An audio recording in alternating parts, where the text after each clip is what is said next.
Chapter 1. The fluorescent lights of the maternity ward hummed with a sterile, clinical rhythm, casting stark shadows across the white-tiled floor. I stood just inside the doorway, my fingers nervously twisting the worn fabric of my cardigan, the scent of antiseptic sharp and unwelcome in my nostrils. It was a smell I knew well, a smell that usually meant new beginnings, but today it felt like the prelude to something far more sinister. My heart swelled as I looked at Lucia, my daughter-in-law, lying on the hospital bed, her face pale and sweaty, yet radiant with an almost ethereal joy. Her dark hair clung to her temples, and her eyes, though tired, sparkled with pure, unadulterated love as she cradled the tiny, red-faced bundle in her arms. Little Jamie, my grandson. He was perfect, a little wrinkled, yes, but perfect in his newborn vulnerability, his tiny mouth moving in silent dreams. Beside her, Alejandro, my son, stood tall but somehow fragile. His hand trembled slightly as he reached out to brush a strand of hair from Lucia's forehead, his gaze alternating between his wife and his newborn son with a mixture of awe and profound emotion.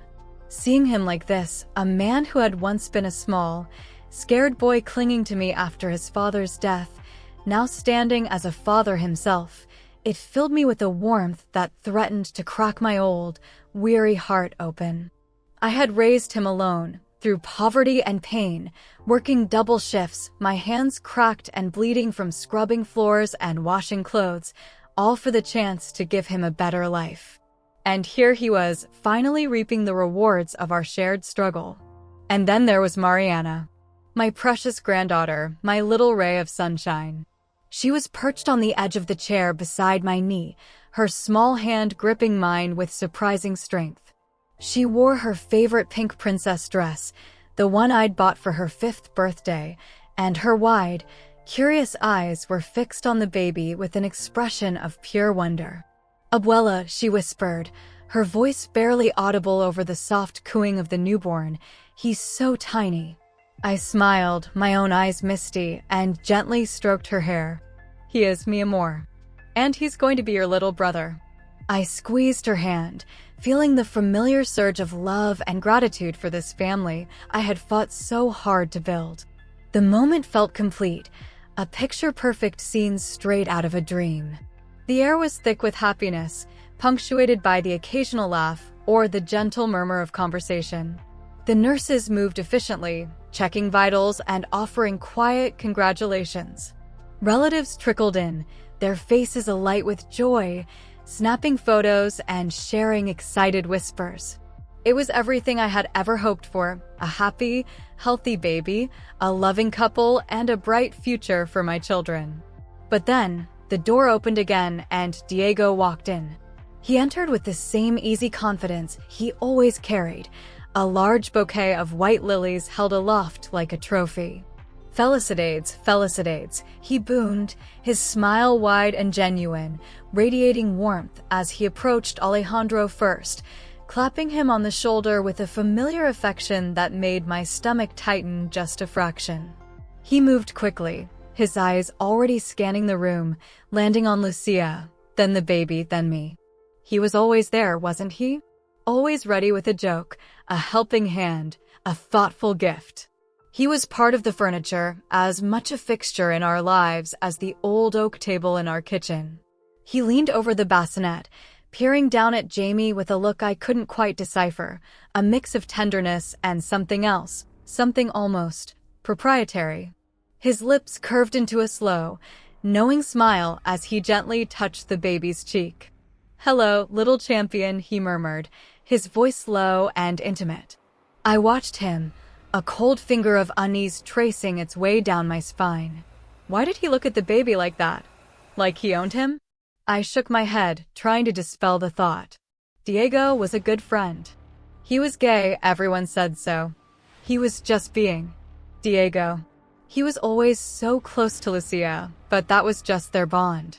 They were practically siblings. I reminded myself of that, pushing the uncomfortable feeling aside. I turned back to Mariana, forcing cheerfulness into my voice. "Come, Carino, Let Abuela lift you up so you can see your brother better. I scooped her up, settling her on my hip, positioning her so she could get a closer look. She giggled, wrapping her arms around my neck, her excitement palpable. But as I held her up, I felt her body stiffen. Her small hands, which had been playfully patting my shoulders, suddenly clamped down with surprising force, digging into my skin. "Abuela," she whispered, her voice trembling, "this isn't my brother." The words hit me like a physical blow, stealing the breath from my lungs. I froze, my feet rooted to the spot, the world tilting violently on its axis. My heart stopped, then began to hammer against my ribs with terrifying force. "What did you say, Mariana?" I asked, my voice barely a croak, trying desperately to keep the panic from rising. "Why would you say that?" She buried her face in my shoulder, her small body shaking with silent sobs. "La semana pasada," she hiccuped, her words muffled against my cardigan. "Six al Tío Diego acarachar la barriga de mama. Y le dijo al bebé que era su hijo." Diego touched mommy's belly. And he told the baby he was his son. The words echoed in my mind, a chilling, accusatory whisper that shattered the fragile peace of the moment.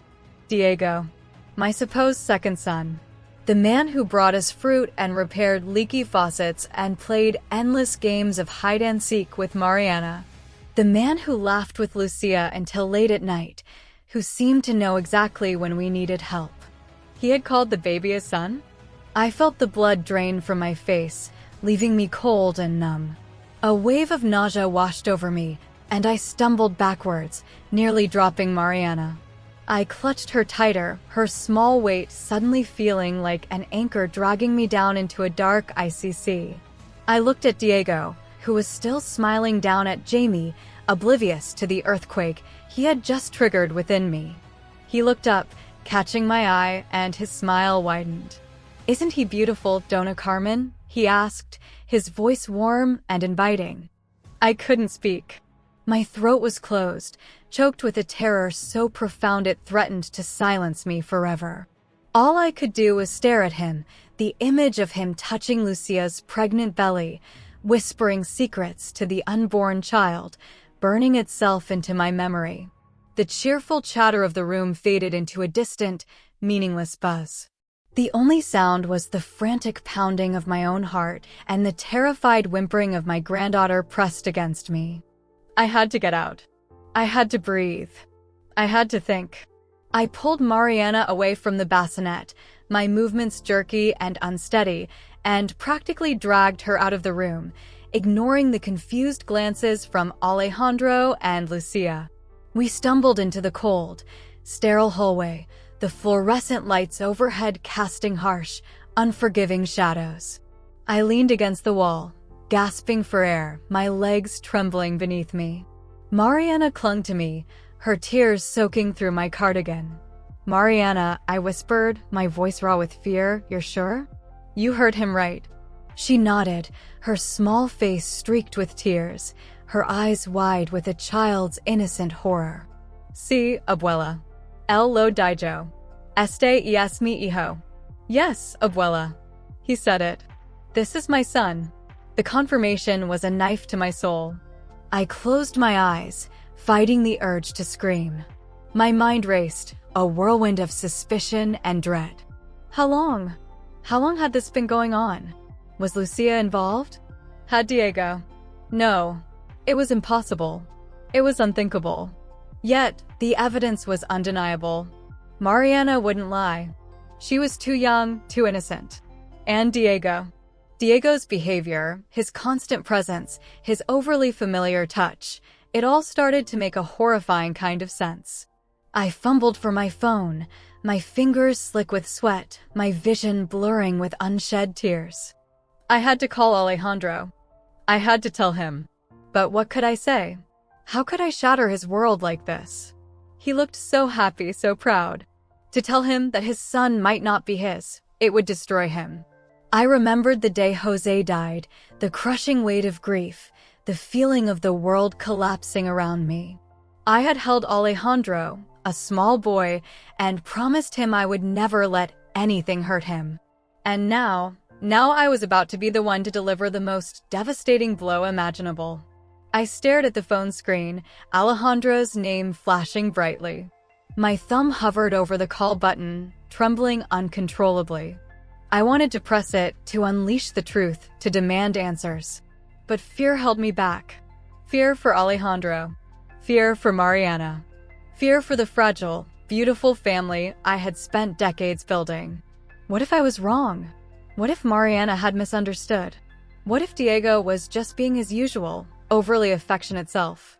The doubt, however flimsy, was a lifeline, a reason to delay the inevitable. I took a deep, shuddering breath, forcing myself to calm down.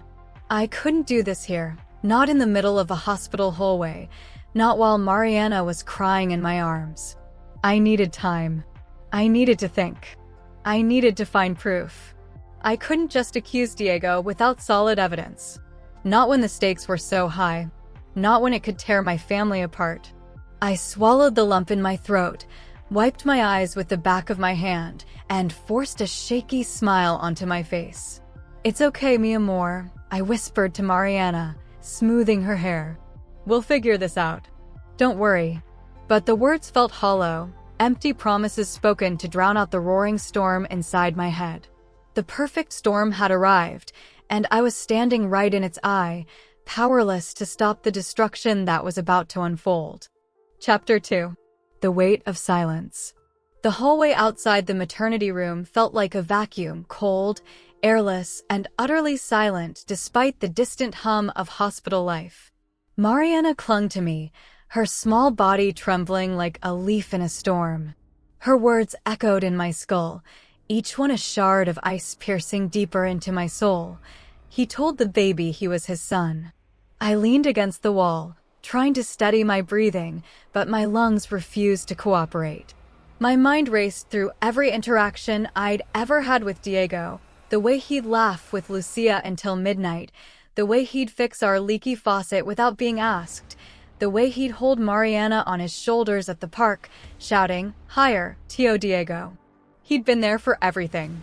Birthdays, holidays, hospital visits when Alejandro broke his arm. He'd even brought soup when I had pneumonia last winter. And I'd welcomed him. I'd called him mi segundo hijo, my second son. Now, that warmth curdled into something sour and sharp in my stomach. Had it all been a performance? A carefully constructed facade to infiltrate our family? I looked down at Mariana, her tear-streaked face buried in my sweater. She was only 5. She didn't lie. She didn't understand the weight of what she'd just revealed, but she'd seen it. She'd heard it. I pulled out my phone again. My fingers hovered over Alejandro's contact. I wanted to call him. I needed to. But what would I say? "Your wife's best friend told your newborn he was his son. And your daughter just confirmed it." The words were too monstrous to speak aloud. They belonged in nightmares, not in the bright, sterile reality of a hospital celebrating new life. And Alejandro, my Alejandro, who had just held his son for the first time with tears in his eyes, how could I shatter that moment? He'd worked so hard to build this life.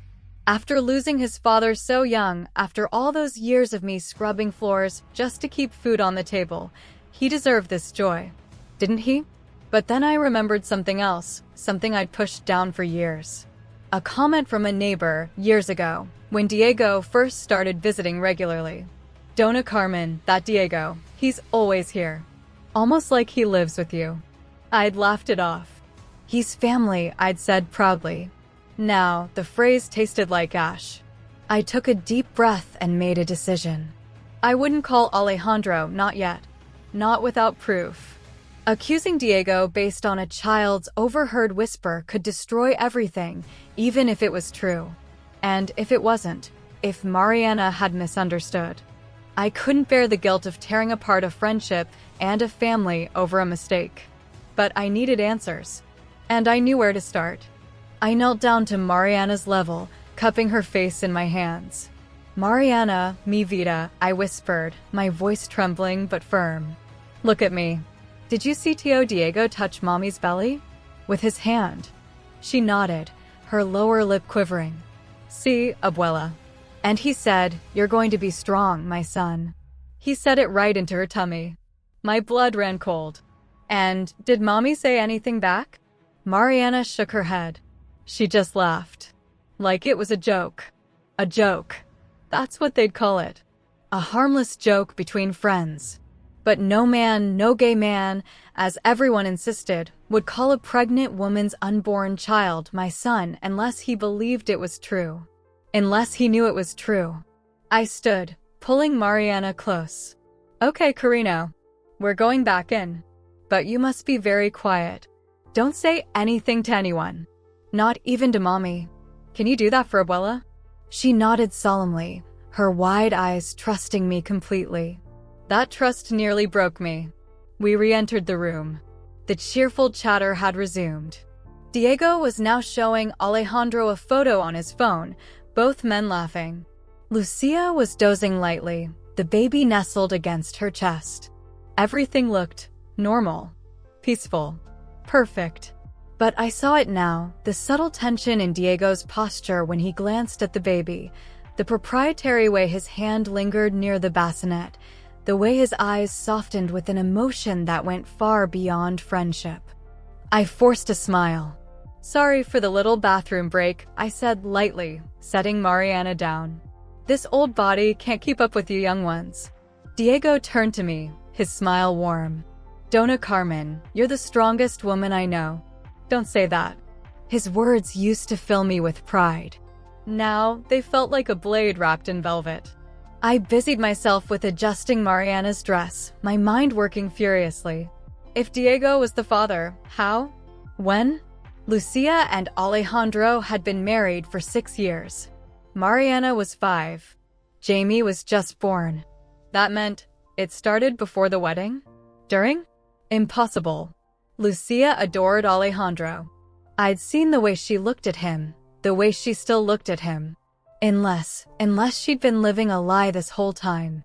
But why? Why bring 2 children into a marriage that wasn't theirs? Why let Alejandro believe they were his? Unless she didn't know. Unless Diego had deceived her too. The thought offered a sliver of hope, but only for Lucia. Not for Alejandro. Not for our family. Over the next hour, I watched. I observed. Diego fetched water for Lucia. He adjusted the baby's blanket. He made Mariana laugh by pretending to sneeze like a dragon. Every gesture was tender, attentive, intimate. And then, when Alejandro stepped out to take a work call, Diego leaned over the bassinet again. This time, I was close enough to hear. "Hola, campeón," he murmured, his voice low and thick with emotion. "You're finally here. I've been waiting so long to meet you." My breath caught in my throat. He didn't say nephew. He didn't say godson. He said campeón, the same word Alejandro used for Mariana. And in that moment, I knew. It wasn't a misunderstanding. It wasn't a joke. It was truth. I excused myself again, this time claiming a headache. In the hospital restroom, I locked myself in a stall and finally let the tears fall, silent, furious tears of betrayal and grief. My hands shook as I pulled out my phone. Not to call Alejandro. Not yet. I opened my notes app and began to write. Timeline. Mariana born 5 years ago. Diego present at birth, brought giant teddy bear. Diego helped with diapers, bottles, late-night feedings. Diego fixed house, bought groceries, stayed during storms. Alejandro traveled for work, Diego helped out. Lucia pregnant again, Diego more involved than ever. Touched belly. Called baby my son. Today, Mariana confirms. I needed more. I needed proof that would hold up not in court, but in my own heart and eventually in Alejandro's. And then I remembered something. Last week, when Diego came over with oranges, he'd used our glasses. He always did. And he always left a faint lip print on the rim, just like today in the hospital. I had an idea. A desperate, reckless idea. But if I was right, it would end everything. I texted Alejandro, "I'm going home to rest." Too much excitement. "I'll be back tomorrow." He replied instantly, "Okay, mama. Love you." I looked at those words and felt like a traitor. But I had no choice. I collected Mariana, kissed Lucia on the forehead, and hugged Alejandro tightly longer than usual. "You're a wonderful father," I whispered. He smiled, confused but touched. "Thanks, Mama." As I walked out, I glanced back one last time. Diego was holding Jamie, cradling him with a tenderness that made my stomach churn. And Jamie was staring up at him, calm, content, as if he recognized his real father. The drive home was a blur. My hands gripped the steering wheel so tightly my knuckles turned white. My mind replayed every moment, every laugh, every shared meal. Had they been laughing at us all along? When I got home, I went straight to the kitchen cabinet. I pulled out the glass Diego had used last week. I'd washed it, of course, but I knew DNA could linger. I wrapped it carefully in a clean plastic bag from the pantry. Then I went to Mariana's room. She was playing quietly with her dolls, humming a tune. My heart ached for her innocence. "Mariana," I said gently, "can Abuela borrow one of your hairbrushes? Just for a little while." She handed it to me without question. I tucked it into my pocket, along with a tiny nail clipping I'd saved from Jamie's last trim, just in case. The next morning, while Alejandro took Lucia and the baby to their postpartum checkup, I went to the private DNA lab downtown. I didn't ask for a standard paternity test. I asked for a full familial analysis. "I need to know if two children share the same biological father," I told the technician, my voice steady despite the tremor in my hands. "And if that father matches a sample from this glass." The woman nodded, used to the quiet tragedies of strangers. "Results in 3 to 5 days. I paid in cash. No record. No trace." As I walked out into the sunlight, I felt like I was stepping into a new life, one where nothing was as it seemed, and the people I loved most might be strangers wearing familiar faces. But I had to know, because if I didn't, I'd spend the rest of my life wondering if the love I'd given my grandchildren was built on a lie. And that was a burden no grandmother should carry. Chapter 3: The Truth in the Glass. The DNA lab sat on the second floor of a nondescript medical building downtown, its entrance marked only by a small brass plaque, Genovia Diagnostics, Confidential Services. I stood outside for nearly 10 minutes, my heart hammering against my ribs like a trapped bird. The envelope in my hand felt heavier than lead, though it contained nothing but paper. I had waited 3 days.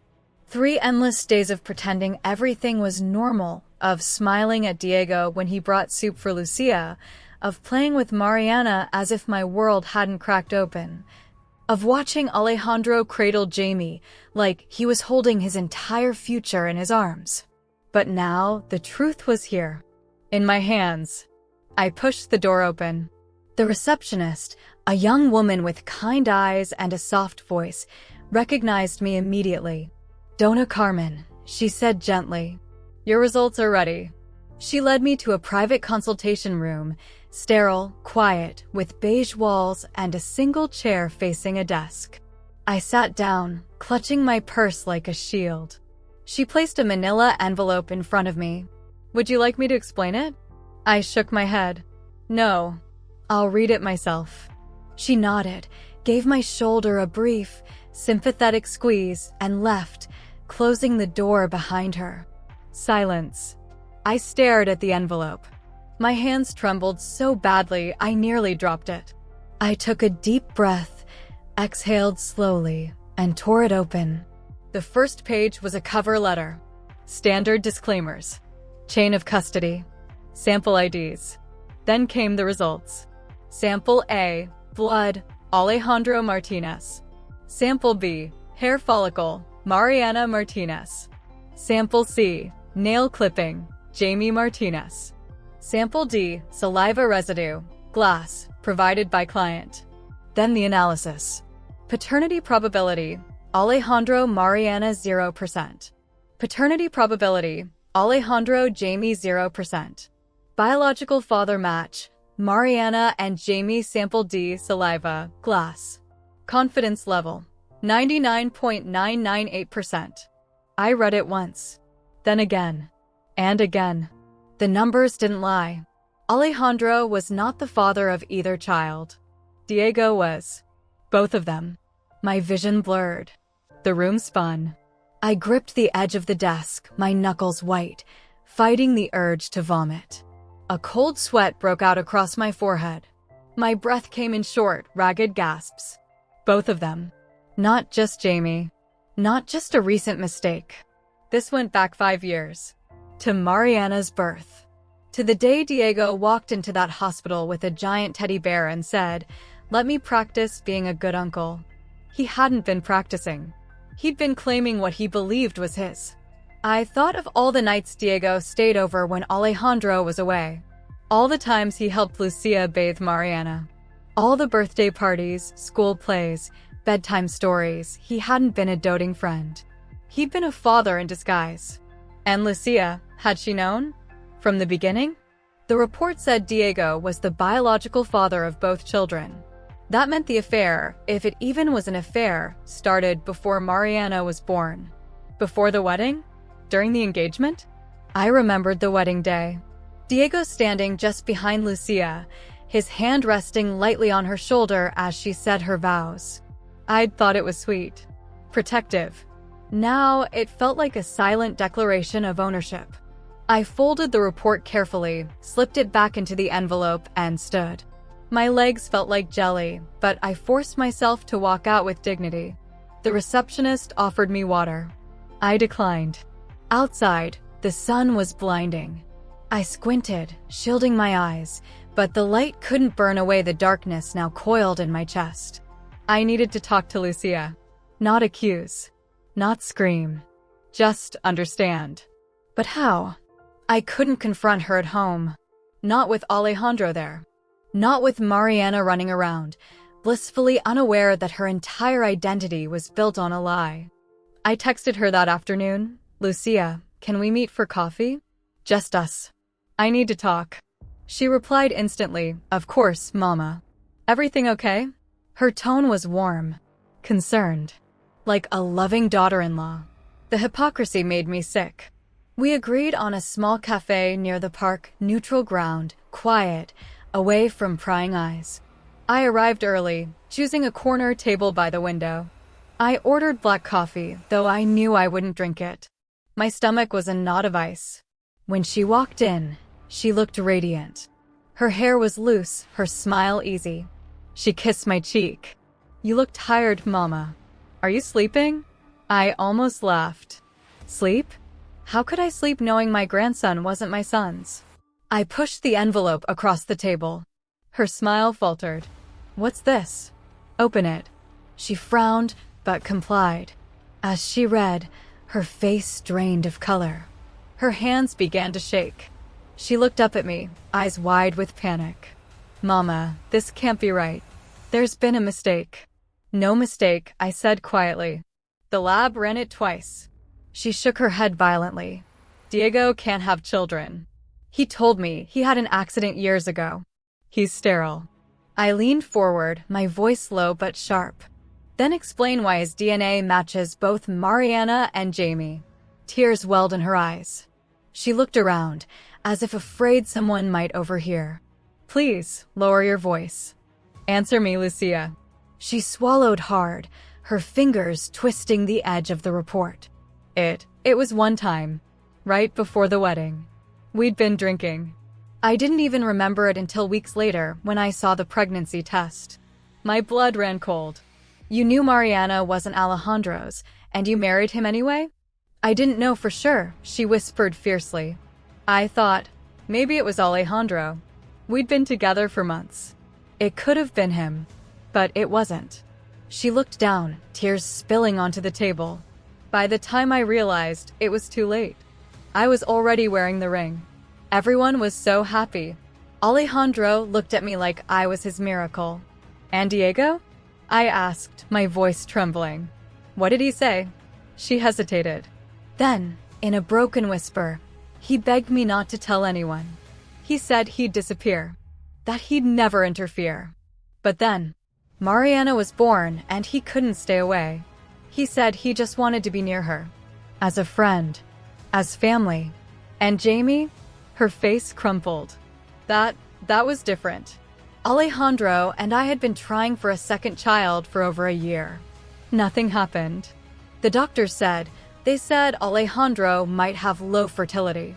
I remembered the hospital visit last year, Alejandro donating blood. I'd taken a cotton swab from the nurse's tray when no one was looking.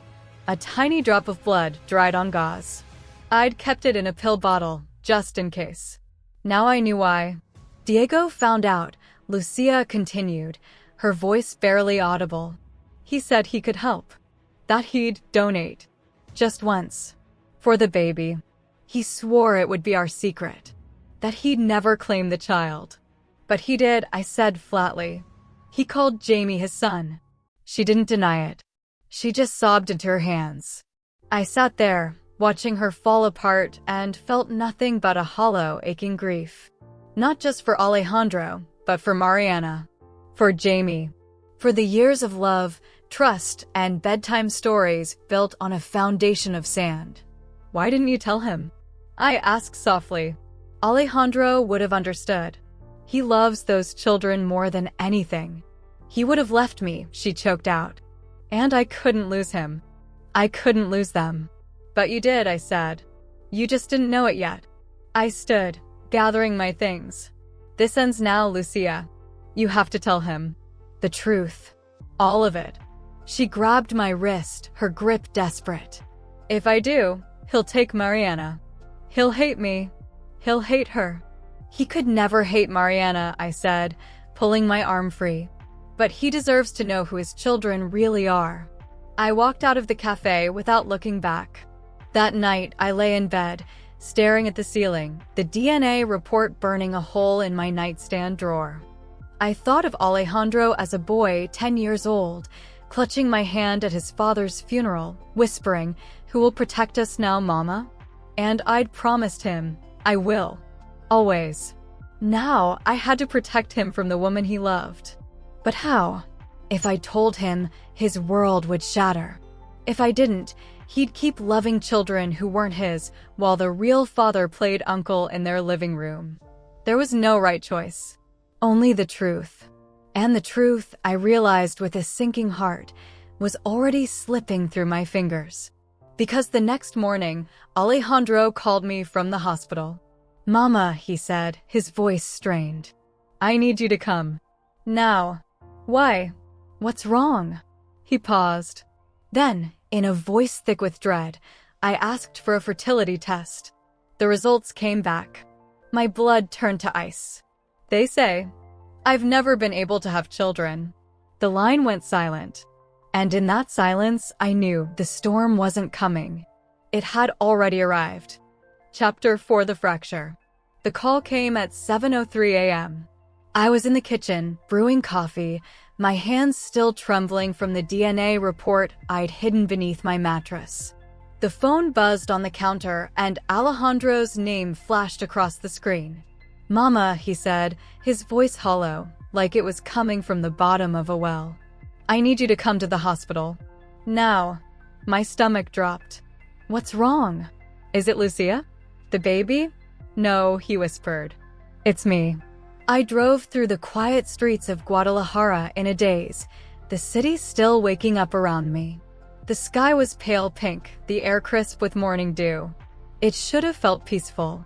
Instead, it felt like the calm before the final storm. When I arrived, Alejandro was sitting alone in a sterile exam room, the white walls closing in around him. He looked 10 years older, his shoulders slumped, his eyes red-rimmed and vacant. In his hand, he clutched a single sheet of paper. He didn't look up as I entered. "They ran a full fertility panel," he said, his voice flat. "Turns out, I've never been able to have children. Not Mariana. Not Jamie. Not ever." The words landed like stones in still water, rippling outward, shattering everything. I sat beside him, placing a hand on his back. His body was rigid, cold. "Alejandro." He finally looked at me, and the pain in his eyes was unbearable. "All this time, Mama. I held them. I changed their diapers. I sang to them when they cried. I told them I'd protect them forever. His voice cracked. And none of it was real. It was real, I said fiercely. Your love was real. That's what matters. He shook his head, tears spilling over. No, it was built on a lie. And I was the only one who didn't know. Then he stood abruptly, pacing the small room like a caged animal. Diego. Diego was there for everything. He held Mariana before I did. He brought diapers, cooked meals, stayed overnight. He called Jamie Campion, just like I do. He let out a bitter laugh. Was he laughing at me all along? Did they both laugh? I didn't answer. I couldn't. He turned to me, his expression sharp, desperate. Mama, did you know? The question cut deeper than any accusation. I met his gaze, my own eyes filling with tears. Not until 3 days ago. Mariana told me something, and I had to be sure. He stared at me, searching my face for deception. Then, slowly, he nodded. You always protected me, even when I didn't deserve it. I'll always protect you, I whispered. But protection wouldn't be enough this time. We returned home in silence. The house felt different, smaller, heavier, as if the walls themselves were holding their breath. Lucia was in the living room, rocking Jamie in her arms, her face pale, her eyes swollen from crying. She must have known Alejandro had gone for the test. When he walked in, she froze. Alejandro, she began, her voice trembling. He didn't look at her. He walked straight to the bookshelf and pulled down the photo album from their wedding day. He flipped through it slowly, images of them smiling, holding hands, cutting the cake. Diego was in nearly every shot, standing just behind Lucia, his hand on her shoulder, his smile wide and knowing. Did you plan this? Alejandro asked, his voice dangerously calm. From the beginning? Lucia burst into tears. No, it was one night before the wedding. We'd been drinking. I didn't even remember it until I saw the pregnancy test. And you married me anyway, he said, not as a question, but as a verdict. I was scared, she sobbed. I thought it might be yours. And then, you looked at me like I was your whole world. I couldn't take that away from you. You didn't take it away, he said, his voice rising. You stole it. You let me believe I was a father. For 5 years. Mariana appeared in the doorway, clutching her stuffed rabbit, her eyes wide with fear. Papa? Why are you yelling? Alejandro's face crumpled. He dropped to his knees and opened his arms. Mariana ran to him, burying her face in his chest. He held her so tightly I thought he might never let go. Mi vida, he murmured. Papa's just sad. But I saw the truth in his eyes. He was grieving. Grieving the daughter he thought he'd made, the son he'd welcomed with open arms, the wife he'd trusted with his whole heart. That night, while Lucia slept with Jamie in the guest room, Alejandro sat at the kitchen table, staring at the DNA report I'd left there. I made him tea, but he didn't touch it. Mama, he said quietly, what do I do now? You choose, I said. You choose what kind of man you want to be. A man destroyed by betrayal, or a man who rises above it. He looked at me confused. How can I stay, knowing they're not mine? Are you sure about that? I asked gently. Are you sure love is only about blood? He didn't answer. The next morning, Diego showed up unannounced. He stood at the door with a bag of groceries, his usual bright smile in place. Brought some fruit for the baby, he said cheerfully, and Mariana's favorite yogurt. But when he saw Alejandro's face, his smile faltered. Alejandro stepped forward, blocking the doorway. You don't get to walk in here like nothing happened. Diego's eyes darted to me, then back to Alejandro. What are you talking about? The test results, Alejandro said, his voice low and steady. I know. Mariana. Jamie. Both of them. Yours. Diego's face went white. He dropped the grocery bag. Oranges rolled across the porch. I can explain, he stammered. Explain what? Alejandro snapped. How you slept with my fiancé before our wedding. How you let me raise your children as mine. How you stood in my home, ate at my table, and called my son Campion while I was none the wiser. Diego looked at the ground, shame burning in his cheeks. I never meant for it to go this far.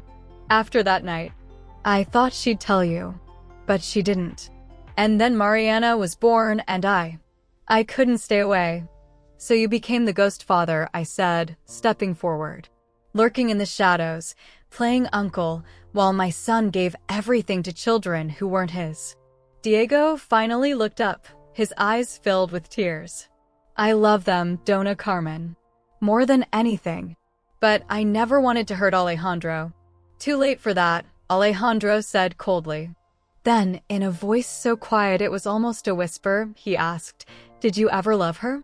Or was it just about the children? Diego hesitated. Then, softly, I've loved Lucia since we were teenagers. But she chose you. So I stayed, as close as I could. The confession hung in the air like poison. Alejandro turned away. Get out of my house. And don't ever come back. Diego didn't argue. He picked up his groceries, his shoulders slumped, and walked away without looking back. That evening, Lucia packed her things.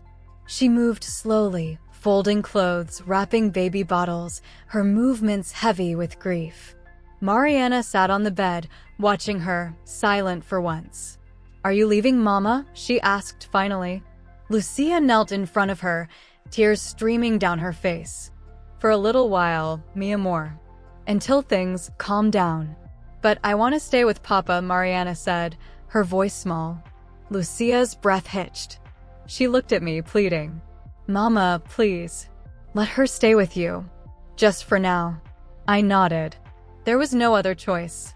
As Lucia walked out the front door with Jamie in her arms, Alejandro stood in the window, his arms crossed, his face unreadable. He didn't say goodbye. He didn't cry. But when the car disappeared down the street, he sank onto the couch and buried his face in his hands. I sat beside him, placing a hand on his back. You did the right thing.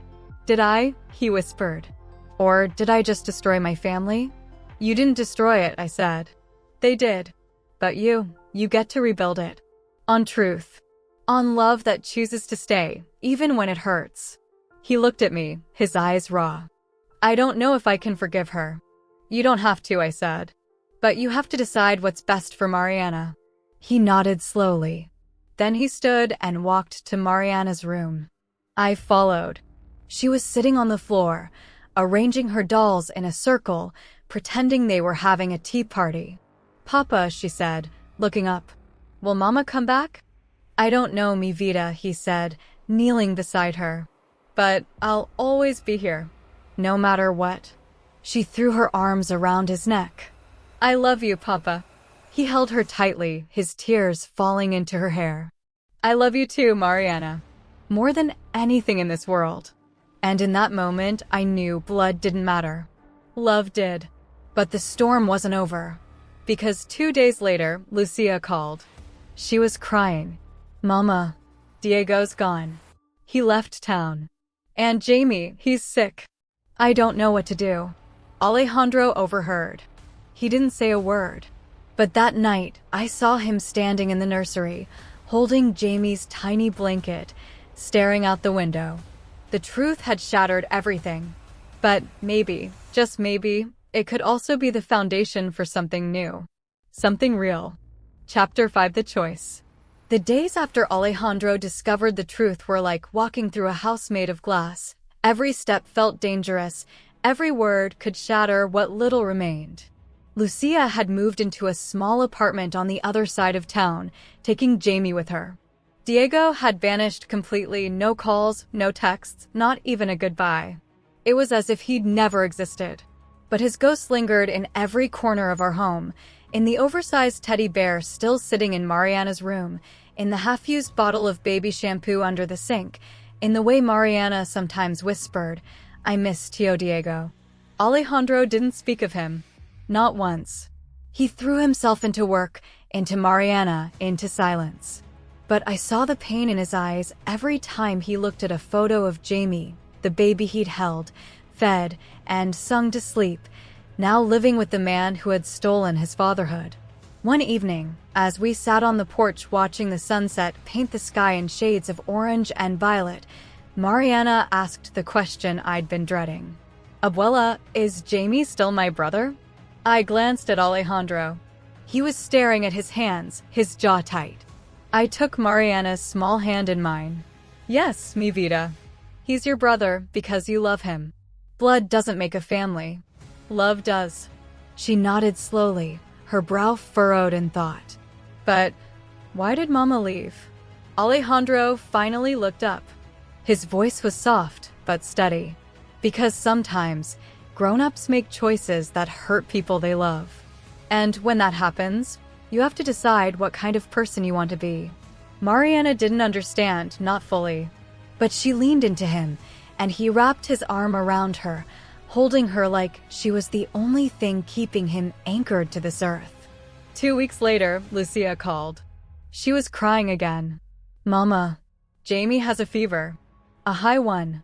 I took him to the clinic, but they said it might be something serious. I don't know what to do. I didn't hesitate. Stay there. We're coming. Alejandro was in the car before I'd even finished the sentence. His face was unreadable, but his hands gripped the steering wheel so tightly his knuckles turned white. When we arrived at the clinic, Lucia was sitting on a plastic chair in the hallway, Jamie cradled against her chest. The baby's face was flushed, his breathing shallow. He looked so small, so fragile. Alejandro stopped a few feet away. He didn't speak. He just stared. Lucia looked up, her eyes red and swollen. Alejandro, I'm so sorry. He didn't respond. Instead, he walked past her and straight to the nurse's station. What's wrong with him? The nurse explained it was a severe respiratory infection, common in infants, but dangerous if not treated quickly. They needed to admit him. As they wheeled Jamie into a room, Alejandro followed without a word. Lucia trailed behind, tears streaming down her face.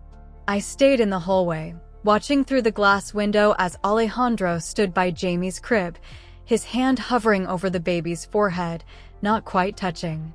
His shoulders shook.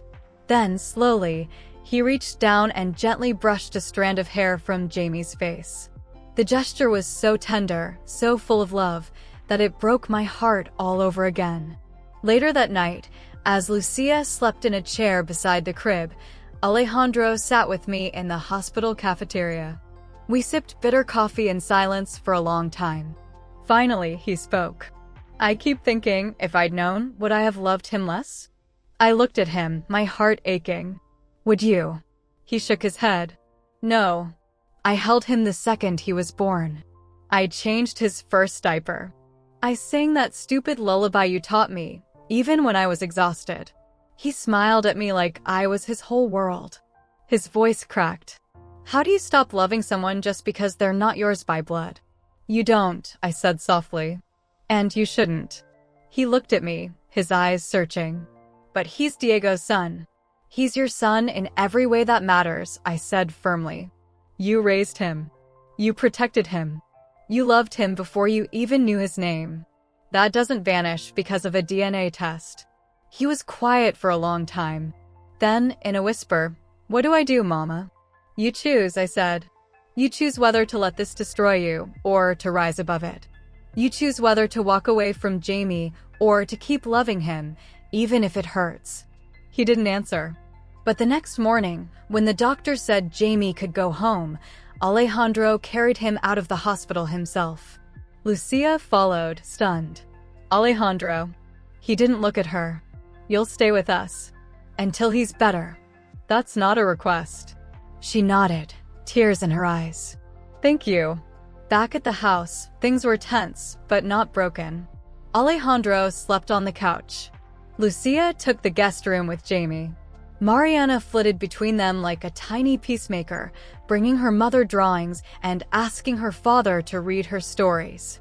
One night, I found Alejandro standing in the nursery, watching Jamie sleep. He called me Papa today, he murmured, his back to me, while he was half asleep. Just Papa. Like it was the most natural thing in the world. I stepped beside him. Because to him it is. He wiped his eyes quickly. I don't know if I can forgive her, Mama. But I can't abandon him. Not now. Not ever. And in that moment, I saw my son not as the betrayed husband, but as the man he'd always been, kind, strong, and full of love, even when it cost him everything. The next week, Diego reappeared. He showed up at the door with a bouquet of white lilies, the same kind he'd brought the day Jamie was born. His face was gaunt, his eyes hollow. I heard about Jamie, he said, his voice rough. Is he okay? Alejandro stood in the doorway, blocking his view of the house. He's fine. Thanks to the father who actually stayed. Diego flinched. Alejandro, I never meant for any of this to happen. I loved Lucia, but I never wanted to hurt you. You didn't just hurt me, Alejandro said coldly. You lied to my children. You made them think you were their uncle while you watched me raise your sons. Diego's shoulders slumped. I know, and I'll regret it for the rest of my life. But I'm their father.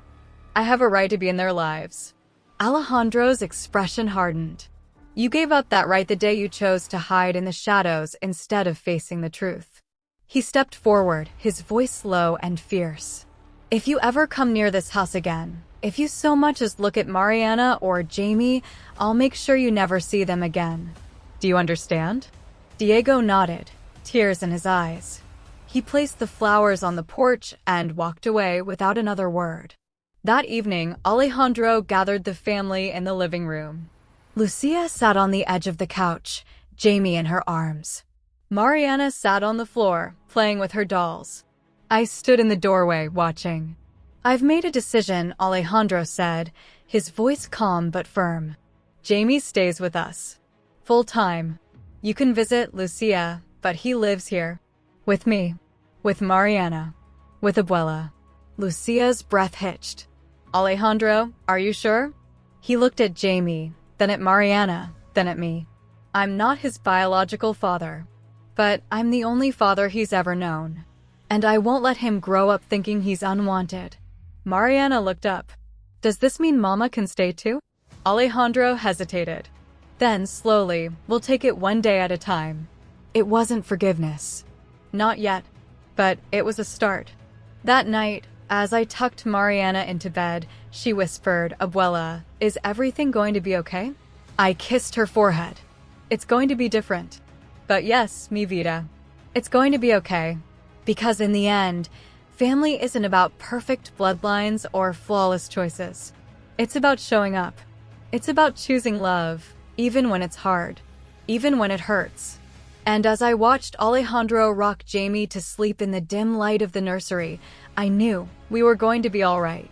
Not because the pain was gone, but because we chose to face it together. Chapter 6: The Light After the Storm. The days after the court hearing were quiet, too quiet. The house no longer echoed with Jamie's soft cries or Lucia's gentle humming. It felt hollow, like a shell of what it once was. But in that emptiness, something new began to grow. Mariana, bless her resilient heart, adjusted faster than any of us. She still asked about Jamie, when will my brother visit? But she never questioned why he wasn't here. To her, love wasn't conditional on blood or legal papers. It simply was. Alejandro, though scarred, found his footing. He took Mariana to school every morning, picked her up in the afternoon, and read her bedtime stories with a voice that grew steadier each night. He didn't speak of Lucia. Not out of hatred, but out of necessity. He was protecting his heart and Mariana's. One evening, as we sat on the porch watching fireflies dance in the twilight, Mariana looked up at me with those wide, knowing eyes. Abuela, she said softly, is Mama sad? I hesitated. Yes, mi vida. She is. Then why don't we go see her? Maybe she misses Jamie and me. Alejandro, who had been sipping his coffee silently, set his cup down. He didn't say no. He just looked at me, and in his eyes, I saw the war raging inside him, the man who was betrayed versus the father who wanted his daughter to feel whole. 2 days later, we went to Lucia's apartment. She opened the door with Jamie in her arms, her face pale, her eyes shadowed with exhaustion. When she saw Mariana, her breath caught. Mariana. Mariana ran to her without hesitation, wrapping her small arms around her mother's legs. "I missed you, Mama." Lucia sank to her knees, tears streaming down her face as she held her daughter tightly. "I missed you too, mi amor. Every single day." Alejandro stood in the doorway, arms crossed, his expression unreadable. But he didn't leave. He stayed. And when Jamie reached for him with a gurgle, Alejandro hesitated, then took the baby. He held him the same way he always had, cradled close, protectively, lovingly. Because love doesn't vanish just because the truth changes. We stayed for an hour. No accusations. No blame. Just quiet conversation, shared glances, and the fragile hope of something new. On the drive home, Mariana fell asleep in the back seat. Alejandro drove in silence for a long time. Then, softly, "I can't forgive her, Mama. Not yet. But I can't hate her either." "Because of Mariana?" I asked. "Because of us," he said. "Because we're still a family. Just different." And that was enough. Weeks passed. Seasons changed. The wounds didn't disappear, but they scabbed over, hardened into something bearable. Diego never returned. We heard through a mutual friend that he'd moved to Mexico City, started a new life. Good. He'd made his choice. Now he had to live with it. One afternoon, while sorting through old boxes in the attic, I found the wedding album. I flipped through it slowly, Alejandro and Lucia smiling under a canopy of flowers, Diego standing just behind her, his hand on her shoulder. I didn't burn it. I didn't throw it away. I placed it back on the shelf. Because it was part of our story. Not the whole truth, but a chapter. And every story needs its chapters, even the painful ones. That night, Alejandro came to me with a piece of paper in his hand. It was a letter from Lucia. She wants to start co-parenting sessions, he said, with a counselor, to figure out how to raise them together, as friends. I looked at him. "Do you want to?" He was quiet for a long time. Then, "I don't know if I can be her friend, but I can be Jamie's father, and Mariana's. That's what matters." So they began. Slowly, awkwardly, but they tried. For the children. And in that trying, I saw something beautiful. Not the family I dreamed of, but the family we'd chosen. Imperfect. Broken in places. But held together by something stronger than DNA. By choice, by courage, by love that refused to die. One evening, as I rocked Jamie in the nursery, yes, he stayed with us now, 3 nights a week, Mariana tiptoed in and climbed onto my lap. "Abuela," she whispered, "are we still a family?" I kissed the top of her head. "We always were, mi vida. And we always will be." She smiled, snuggling closer. "Even if Tío Diego isn't here?" "Especially because he isn't here," I said gently. "Because now it's just us. The ones who stayed." And in that moment, I understood the final truth. Family isn't about who shares your blood. It's about who shows up when the storm hits. Who holds you when the world breaks. Who chooses you, again and again, even when it hurts. Alejandro stood in the doorway, watching us. He didn't say a word, but his eyes said everything. We were bruised. We were changed. But we were together. And that was enough. Epilogue, 1 year later. Today, Mariana starts 1st grade. She wears her new blue dress and matching shoes, her hair neatly braided. Jamie, now walking and babbling nonsense words, clings to Alejandro's leg, trying to steal Mariana's lunchbox. Lucia is here too. She helps Mariana adjust her backpack, her eyes soft with pride. She and Alejandro exchange a nod, polite, distant, but not cold. They've built a bridge, plank by plank, across the chasm of betrayal. Diego sent a birthday card for Jamie last month. No return address. Just a simple message. Grow strong, campion. Alejandro threw it away. Not out of anger, but because he didn't need reminders of what was lost. He had what mattered right in front of him. As we walk Mariana to the school gate, she turns and hugs each of us, me, Alejandro, even Lucia. "I love you all," she says simply. And in her innocent declaration, I hear the echo of everything we've survived. The truth shattered us, but love rebuilt us. Not perfectly, not easily, but together. And as I watch my granddaughter skip into her classroom, hand in hand with a new friend, I know our story isn't over. It's just beginning.